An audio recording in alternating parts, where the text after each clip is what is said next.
لا إله إلا الله محمد رسول الله اللهم صل على محمد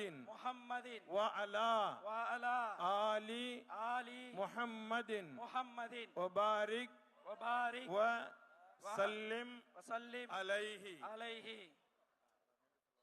اللهم لك صمت وبك آمنت وعليك توكلت وعلى رزقك أفطرت فتقبل مني يا الله உனக்காகவே நோன்பு நோற்றோம் உன்னுடைய அருளாலேயே நோன்பை திறக்கின்றோம் எங்களுடைய நோன்பை